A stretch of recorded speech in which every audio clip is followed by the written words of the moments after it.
Okay, just got a notification. Okay, boom. And we are live.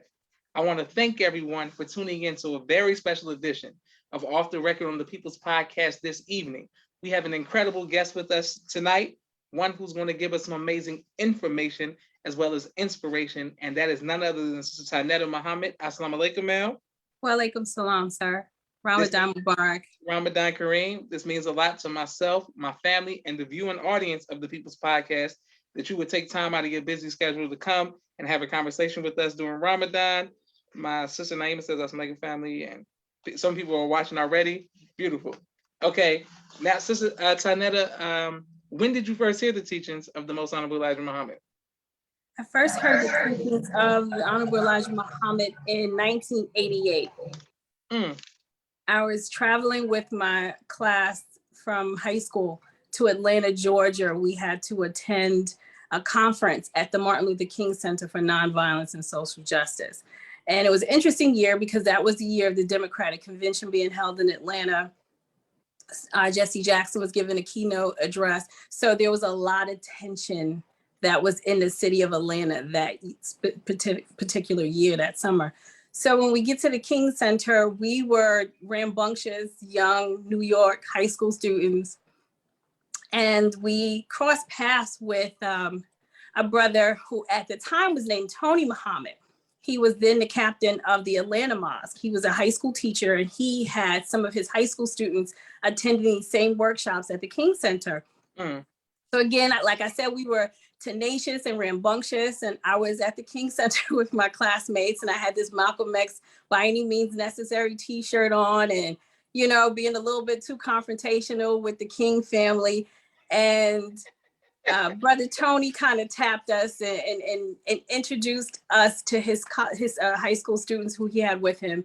And so we all started to get together, and it was then that I heard about the teachings of the Most Honorable Elijah Muhammad. And I guess Brother Tony had taken a liking to us, and he had met us later that evening with some of his students, and he had showed us a final call. And he opened up the newspaper and he said, you know, I was saying my name was Tynetta because that's the way my mother thought it was pronounced. Although it's spelled exactly the same way as Mother Tynetta, may Allah be pleased with her. My parents, my family, non-Muslim family, didn't know. The name was given to them to give to me. So they had no idea how to pronounce it. They just went the best way they would. So he kept saying, your name is not Tynetta. And I said, yeah, it is. And he opened up the final call to the article, number 19 by Mother Tynetta Muhammad. And I literally went into tears because I never ever seen my name outside of school or my mother writing it. I had never seen it. So to see it in a publication kind of shocked me, and it overwhelmed me. But he then started to unravel what the teachings were, who the key players were. He introduced us to the Most Honorable Elijah Muhammad. He introduced us to Minister Farrakhan. And I mean, we were just kind of flabbergasted. There were a few students that was with us that did kind of, you know who the minister was and understood the teachings. As close as I came was Malcolm X, but he really started to delve into it. It changed my life from then. That's when my love for the nation started to grow. All praises to Allah. Beautiful. Yes, ma'am. Okay. 1988 here in Atlanta, Georgia. That's an amazing story. Okay. When did you accept the teachings? I accepted the teachings. I got my X in February of 1992. Sorry. 1992. Yes, ma'am. Okay, great. And how did your family and friends feel about you accepting the teaching? My mother was nervous. She didn't understand the leap that I was making. And from the time I met Minister Tony in 88, still in high school, 16, it was a fast chase to the mosque. When my dad picked me up from the airport on my way back into the city, I told him, I said, I want to join the nation. And he said, well, you're too young. And if you can get your mother to agree to it, I'll let you join. That didn't go over well with her. So I kept pushing and pushing, and I would sneak off to go hear lectures. There was one time the minister was in the city, maybe 6 to 8 months later, I believe, in Friendship Baptist Church. And some of my friends and I from school we cut school. I mean, I'm old enough to say it now. We cut school and we went up to Brooklyn to hear the minister speak. And after that, I was convinced I'm joining. I came home and I told my mother, if I don't join now, as soon as I turned 18, I'm joining the Nation of Islam. So I was 19 when I actually accepted and joined. Beautiful. All praises to Allah. Okay, great. And my sister Miriam says, Assalamu alaikum. Sister E.G. Taylor says, Ramadan Mubarak, family, people showing you love all over the country. Sister Captain Brenda. And thank everyone who continues to like, share, subscribe to People's Podcast. All right, right back to Sister Tynetta. Yes, ma'am. So once you joined, who trained you? What was the climate like when you in New York? I was blessed. I came in at a time when we had Sister Captain Amina Rasul, may Allah be pleased with her, as well as Sister Captain Emeritus Karima Muhammad over our class. So I had heavy hitters. I was trained very well. I was blessed. So to be able to hear Sister Captain Amina just drop jewels on us on any given Saturday, or to get the teachings from Sister Captain Emeritus, the way that she would structure the class, you felt full and prepared.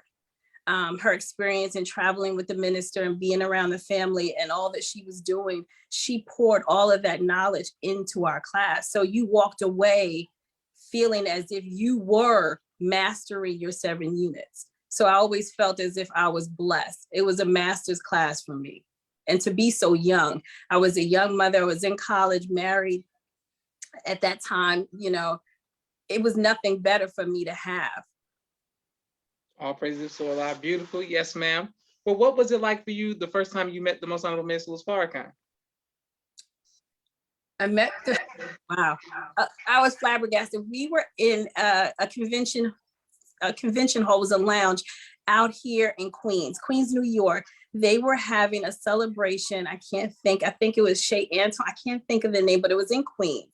And Mother Tynetta, Mother Khadija, the minister were there, and they were honoring him. So it was a seated, catered event. And at the end of the event, they allowed us to stand in a line, and we were able to shake the minister's hand. So up until that point, the proximity of being around him was very limited. It was always either in a big stadium or a theater or at the mosque, but distance. So to be able to walk up to him and shake his hand, wasn't able to say anything, but just that moment, I felt like, yes, this is where I'm supposed to be. And the honor that I had just to be in his presence grew tremendously. All praises due to Allah. Yes, ma'am. Well, that was the first time. What about the second time? The second time was a few years ago. Sister Captain Emeritus blessed me. I was working with her, and the minister was here in Newark, and he was speaking at a church. Afterwards, she said, I have a surprise for you. And she walked me through a bunch of paths below the hotel, and we got on the elevator, and the next thing I know, we were on this floor. And when I saw the brothers standing in front of the room, my heart dropped because I knew where we were going. She didn't tell me prior to. And we were met at the door by Brother Don Enoch. And, you go through the process you have to go through. And then there he was sitting on the sofa. And he made a couple of jokes about Sister Captain Emeritus. I won't say them because they were, they're personal, but very funny. Yes, ma'am. And he just gave me the greetings and shook my hand and said he was honored to meet me. And I thought that was overwhelming considering who I was standing in front of. And you had some of the ministers standing on the side and they were laughing. And at how, I guess not starstruck, but just how overwhelmed I was to be able just to hear him say he was honored to meet me. This is a man that is our Christ. And for him to say that, it was a humbling experience. I was, again, overwhelmed and grateful and completely indebted to Sister Captain Emeritus for giving me the opportunity to meet him up close and personal. All praises to Allah. Beautiful. My next question for you is, so of course, the plug, shout out to Brother Joe, who was very passionate about me interviewing you. He was telling me how the 5 boroughs were shaking when he went to the mosque and heard you teach. How did you, as a sister, get into the ministry class? How did that come about? Prior to Minister Hafiz's transition, may Allah be pleased with him, he had asked me maybe 6 to 8 months prior to join the ministry class. And I was shocked. I had known Minister Hafiz since I was, I would say about 17, when I immediately came back from Atlanta after meeting Brother Tony. Brother Tony had said to me, when you get back, you run to the mosque. And I did, literally. So I met Minister Hafiz, who was then Brother Kevin Muhammad, and he was he was a minister in the city, young and just firing up the boroughs. And I ran into him and I asked him if he would be so kind as to speak at my high school.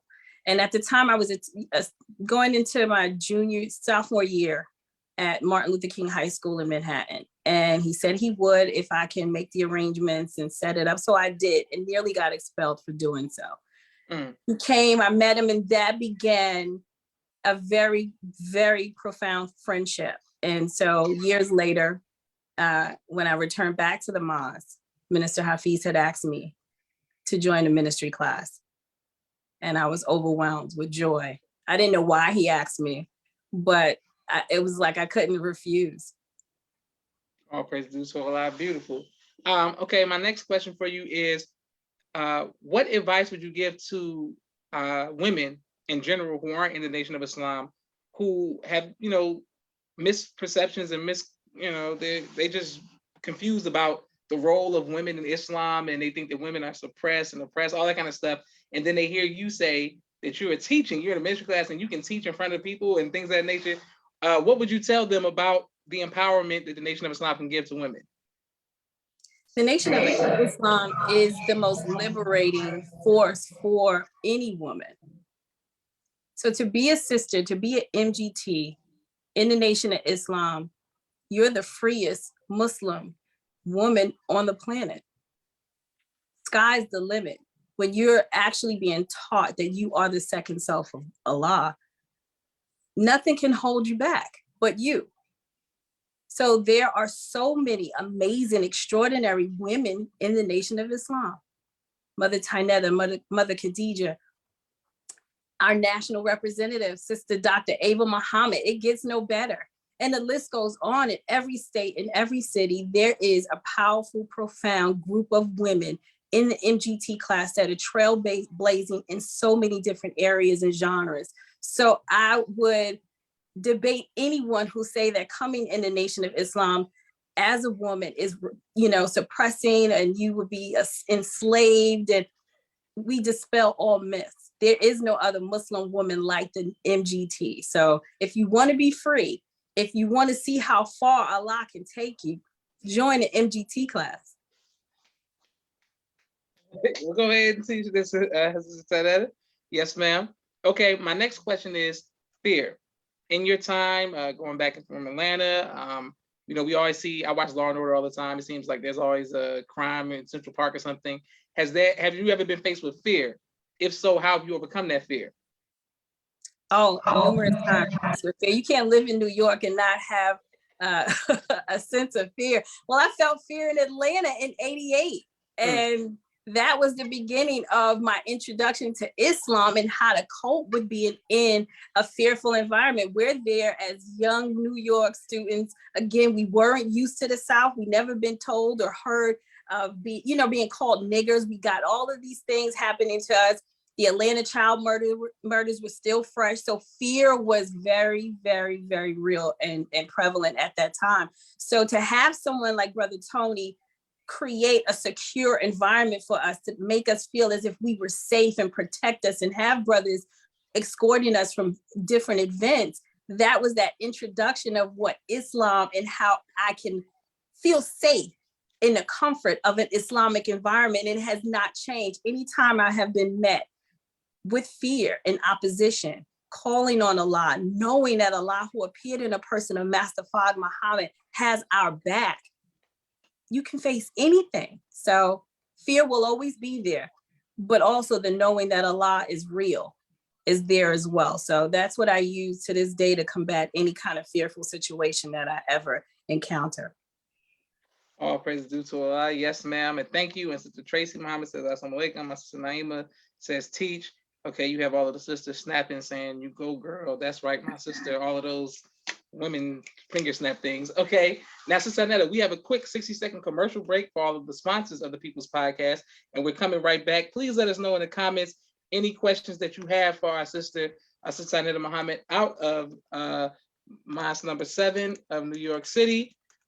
If you all like to be sponsors or donors, please cash at the People's Podcast. It's greatly appreciated. We're thankful for all of the anonymous sponsors and donors all over the country. My brother Rashad, Street Premier Media Production. He has a 4K camera and a drone. He does television and film editing. Please reach out if you need any of his services. My sister Miriam, ABC I Love Me children's book and coloring book, and her new release, Spanish, ABC I Love Me in Spanish, all of which are available on Amazon. Get those books. My sister Naima, Stay On Point Dance Academy, LLC. She teaches ballet virtually to young girls all across the country. And right here in the studios of Atlanta, Georgia, we love our tiny dancers. Rock Communications, if you're working on a book and you need copy editing, project management, content development, or media relations, please reach out to Rock Communications. Fashion guides for street, urban wear for men and boys, 314-329-6009. Make sure you reach out. Our brother's gonna keep you fresh. Student Minister Robert L. Muhammad out of Austin, Texas, conflict mediation, squashing the beef throughout the Southwest region. He does a phenomenal job. His wife, Sister Fudia Muhammad, Children of the Most High, giving birth to a God in the science of child rearing. Sister Sherry Muhammad, she teaches STEM, virtually young kings and queens all across the country. Asiatic Minds, please sign your children up, asiaticminds.com. Brother Kenneth, bow tie maker extraordinaire, will ship your bow ties anywhere in the nation. Please reach out to him. Dr. Henry M. Carter, King Henry's Turkey Legs right here in Atlanta, Georgia. Brother Rashad Muhammad, COVID-19 disinfectant cleaning services out of Chicago. My father's book, Soldier in the Movement of Christ, AbdulSharif.com. And last but not least, my 2 books, Cleopatra, which is a children's book, and No Father, No Excuse, both of which are available on Amazon. Right back to our Sister Tynetta Muhammad. Okay, boom. And thank you very much. And Sister Tracy says she's been missing the podcast. Praise be to Allah. Excellent.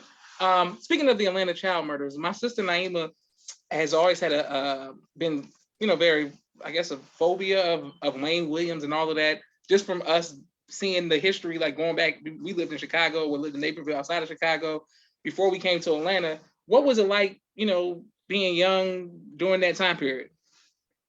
It was scary. Well, the Atlanta child murders happened in the early 80s. When we got to Atlanta in 88, we were told that there were still children who were coming up missing and dead. We were warned to be mindful of a white van if we saw it, to be on an alert, never to travel by ourselves, always to be in a group. We stayed at the Days Inn on Peachtree Street, and there is a convention center across the street. I can't remember the name of it, but I know at the time that we were staying there, there was an Iron Maiden concert across the street. So there were, it was an experience to say the least. We had things that we had to deal with in New York with the Tawana Brawley murders, Bernard Getz, all those Yusuf Hawkins, but this was different. We were in the South. And to think that at any given point we can disappear and, something can happen to us, hearing the stories, watching all the news footage of the Atlanta child murders, and then to come into Atlanta during what I consider a hot season, terrifying. It was terrifying. Well, I'm glad that you made it through and all of the people made it through with you. My sister Naima said she would have left the city. Yes, Naima, we know how you feel about Wayne Williams. My God. Okay, now, Sister Tynetta, my next question is the Million Man March. What was the climate like leading up to it, and how did it impact you as a sister? It was amazing. I was an undergrad here in New York during the time of the Million Man March, the vice president of Black Student Union at the college that I was attending. And it was nothing but sheer joy. I, at the time, was working with the local minister here at number 7 at the time was Brother Conrad. And so there was several youth that were in school that was helping him to get the word out. So a lot of us were going on our college campuses, having conversation with different student groups and organizing. So by the grace of Allah, we were able at our college to get the school to give us 2 buses to take brothers down for free. And there was a singer from CNC Music Factory who came. His name was Freedom Williams, and he rode the bus and went down with them. So it was amazing, amazing. I don't think there was anything anything like it or has been since. Yes, ma'am. Now, the CNC Music Factory, are they with the Temptations and the Four Tops? No, they were a popular pop group for a short period of time in the 80s. And there was a male sing performer in the group who, again, with all the outreach, we were able to reach out to him. He came to our college. He spoke with Brother Conrad to some of the students, again, in organizing efforts to get as many brothers on the bus and down to DC as possible. So he was very intricate in helping us. Beautiful. All praise to Allah. And I'm back to the CNC. Did they sing Good Vibrations? Like, what's one of their songs? Like, what song did they sing? Good Vibrations, I think it was. I don't remember. I don't want to say the wrong song. Yes, ma'am. Okay. Apparently it didn't stick with you as much as you thought it would. Right. Okay, yes, ma'am. Your greatest trial in life and how have you been able to overcome that trial? The greatest trial in life, I would say, was losing my mother to a homicide. Yes, ma'am. What has been your greatest? I'm sorry. No, go ahead. The tools that we have been very instrumental in helping me. This happened years ago. What I've been able to do by the grace of Allah, and have it not been for the minister and a lot of the things that he's shown and taught us to help us through moments of grief and pain and suffering, not to stay there, not to wallow. So auditing, using self-improvement, these are real things. These are real tools that really, really work. It's not just, again, they're not cliches. It's not something you just say to say. You know, this was a real situation that happened, dear and true to my heart and soul. But I can say with certainty that my healing has been directly impacted by the teachings of the Most Honorable Elijah Muhammad. Had it not been for the teachings, I don't know where I would be.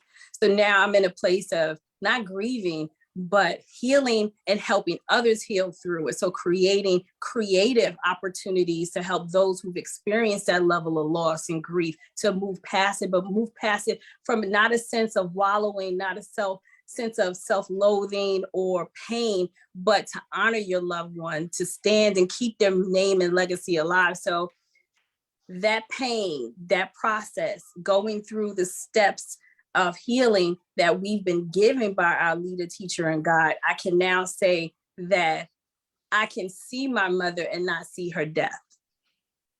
I can honor her and not feel hurt and pain. So if had not been for that Black man standing up, I don't know where I would be. So I thank the Most Honorable Minister Louis Farrakhan, because his love and sacrifice affects so many in so many different ways. Beautiful. All praise to Allah.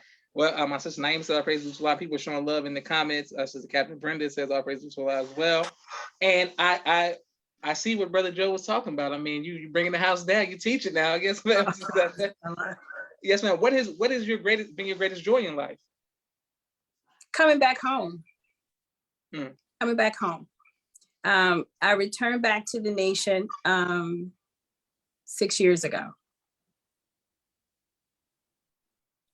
Not knowing that I would be welcomed. You know, when you come back, you leave, you come back, you think, oh my gosh, you know, I feel like an outcast now, but no, Allah. Oh, Allah, thank Allah. I came back, and when I say all things are made new, I was able to meet and marry the love of my life. Hey. FOI. My youngest son is engaged and active in the teachings. Praise be to Allah. My older children who were in the teachings as children now get to see the teachings in a different light, and that light is through me. So the things that I show them, my love has grown.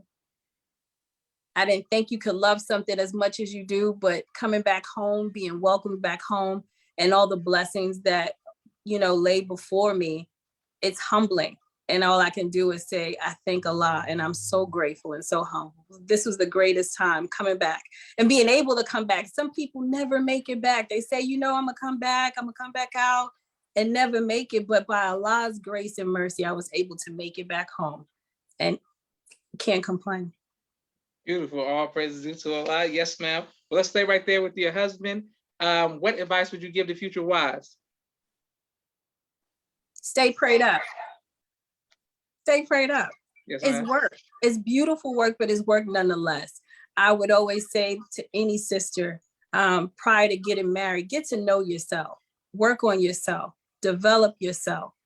Don't take yourself for granted, because you have to give so much in that capacity and getting to become one with someone else. And it's very hard to do that with broken pieces. All praises to Allah. Beautiful. And you Yes, can't ma'am. expect from a man what you haven't expected from yourself. So if you put expectations on your soon-to-be partner, make sure that you point that mirror at you and put those expectations on self. Excellent. What advice would you give to future mothers? Stay prayed up. Stay prayed up. It is the most, it's a task that is undescribable. It really is. It is nothing else that compares to motherhood. Be patient, be gentle with yourself. Really, really strive to develop that connection with Allah, because that is where you will draw your strength, your knowledge, your courage, and you will need all of the above to be a mother, because it's the most selfless act a person can give. Yes, ma'am. Shout out to all the mothers out there, all the people. My supreme purpose says yes. People are showing love in the comments, and thank everybody who just continue to like, share, subscribe, and show love. Sis Tynetta, we have 3 more questions for you, ma'am. Okay, what is your favorite album of all time? Oh, wow. My favorite album. Don't judge me for this, but I would say Purple Rain. Purple Rain. I mean, ain't no judgment. Purple Rain. I mean, a lot of people are Prince fans. A lot of people are Prince fans.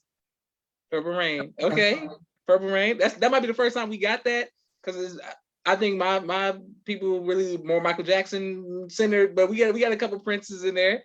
But yeah, for sure, Purple Rain. Okay. My next question is, what do you want your legacy to be?